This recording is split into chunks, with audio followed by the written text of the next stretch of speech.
ಬಿಹಾರ ಚುನಾವಣೆಯ ಫಲಿತಾಂಶದಿಂದ ಕರ್ನಾಟಕ ರಾಜಕಾರಣದ ಮೇಲೆ ಯಾವುದೇ ಪರಿಣಾಮವಾಗದು. ಆದರೆ ಆಡಳಿತಾರೂಢ ಕಾಂಗ್ರೆಸ್ನಲ್ಲಿ ಯಥಾಸ್ಥಿತಿ ಮುಂದುವರಿಯುವ ಸಾಧ್ಯತೆ ನಿಶ್ಚಲವಾಗಿದೆ. ಅನ್ಯ ರಾಜ್ಯಗಳ ಚುನಾವಣಾ ಫಲಿತಾಂಶವನ್ನ ಹೋಲಿಕೆ ಮಾಡುವುದು ವಾಡಿಕೆಯಾಗಿದೆ. ಇದೇ ರೀತಿ ಬಿಹಾರದ ಮತದಾರರ ತೀರ್ಪನ್ನ ಕರ್ನಾಟಕದ ಈಗಿನ ರಾಜಕಾರಣಕ್ಕೆ ಸಮೀಕರಿಸಿದ್ರೆ ಮುಖ್ಯಮಂತ್ರಿ ಸಿದ್ದರಾಮಯ್ಯ ಅವರ ಬೆಂಬಲಿಗರಲ್ಲಿ ಒಂದು ಬಗೆಯ ನಿರಾಳತೆ ಇದೆ.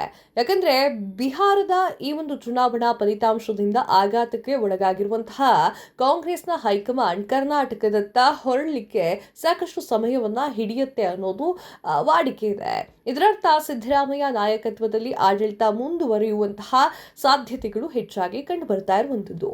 ಬಿಹಾರ ಚುನಾವಣೆಯ ಬಳಿಕ ಸಂಪುಟ ಪುನರ್ರಚನೆ ಆಗಲಿದೆ ಎನ್ನುವಂತಹ ಮಾತು ವ್ಯಾಪಕವಾಗಿ ಕೇಳಿ ಬರ್ತಾ ಇತ್ತು. ನಾಯಕತ್ವ ಬದಲಾವಣೆಗೂ ಕೂಡ ಸಮಯ ಕೂಡಿ ಬರಲಿದೆ ಎನ್ನುವಂತಹ ಚರ್ಚೆಯೂ ಕೂಡ ನಡೀತಾ ಇತ್ತು. ಇದಕ್ಕೆ ಪುಷ್ಟಿ ನೀಡುವಂತೆ ಸಿಎಂ ಕ್ಯಾಂಪ್ನಲ್ಲಿ ಕ್ಯಾಬಿನೆಟ್ ಸರ್ಜರಿಯ ನಿರೀಕ್ಷೆ ಇತ್ತು. ಡಿಸಿಎಂ ಡಿಕೆ ಶಿವಕುಮಾರ್ ಅವರ ಆಪ್ತರು ತಮ್ಮ ನಾಯಕತ್ವದ ಪಟ್ಟಾಭಿಷೇಕದ ಅಪೇಕ್ಷೆಯಲ್ಲೇ ಇದ್ರು. ರಾಜಕೀಯ ವಲಯದಲ್ಲೂ ಕೂಡ ಕಳೆದ ಕೆಲ ತಿಂಗಳಿಂದ ನವೆಂಬರ್ ಕ್ರಾಂತಿ ಎನ್ನುವಂತಹ ಬಿಸಿಲು ಕುದುರೆ ಓಡ್ತಾ ಇತ್ತು. ಆದರೆ ಬಿಹಾರದ ಚುನಾವಣೆಯ ಮತದಾನಕ್ಕೆ ತೆರೆ ಎಳೆಯುವಂತಹ ಹೊತ್ತಿನಲ್ಲಿ ಸಂಪುಟ ಪುನರ್ರಚನೆಯ ಸದ್ಯಕ್ಕಿಲ್ಲ ಎನ್ನುವಂತಹ ಸುಳಿವು ಎಲ್ಲರಿಗೂ ಕೂಡ ಸಿಕ್ಕಿದೆ. ಇದಕ್ಕೆ ಕಾರಣ ಏನಂದ್ರೆ ಕಾಂಗ್ರೆಸ್ನ ವರಿಷ್ಠ ನಾಯಕರಾಗಿರುವಂತಹ ರಾಹುಲ್ ಗಾಂಧಿ ಯಥಾ ಪ್ರಕಾರ ವಿದೇಶ ಯಾತ್ರೆಗೆ ಹೋಗ್ತಾ ಇದ್ದಾರೆ. ರಾಹುಲ್ ಲಭ್ಯವಿರುವುದಿಲ್ಲ ಅಂದ ಮೇಲೆ ಅಧಿಕಾರ ಹಂಚಿಕೆ ಕುರಿತಾಗಿ ಮಾತುಕತೆ ನಡೆಯುವ ಸಾಧ್ಯತೆಗಳು ಹೆಚ್ಚಾಗಿಲ್ಲ.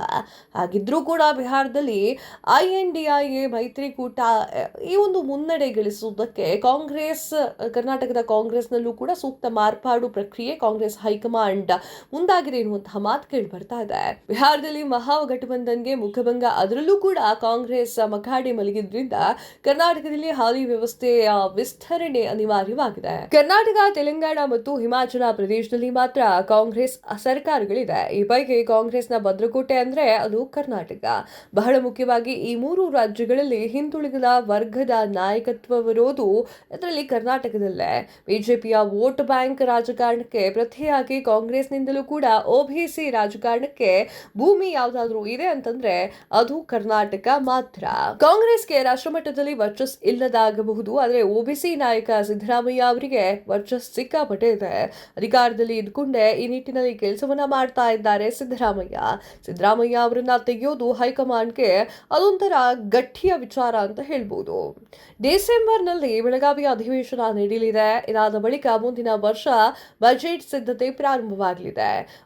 ಈ ಒಂದು ವಿಧಾನಮಂಡಲ ಅಧಿವೇಶನದ ನಂತರ ಸಂಪುಟ ಪುನರ್ರಚನೆಗೆ ಸಿಎಂ ಪ್ರಯತ್ನಿಸುವಂತಹ ಸಾಧ್ಯತೆ ಇರುತ್ತೆ. ಅದರ ಹೊರತಾಗಿಯೂ ಕೂಡ ನಾಯಕತ್ವದ ವಿಚಾರದಲ್ಲಿ ತಕ್ಷಣಕ್ಕೆ ಯಾವುದೇ ನಿಲುವನ್ನ ಕಾಂಗ್ರೆಸ್ ಹೈಕಮಾಂಡ್ ಕೈಗೊಳ್ಳುವಂತಹ ವಾತಾವರಣ ಪೂರಕವಾಗಿಲ್ಲ.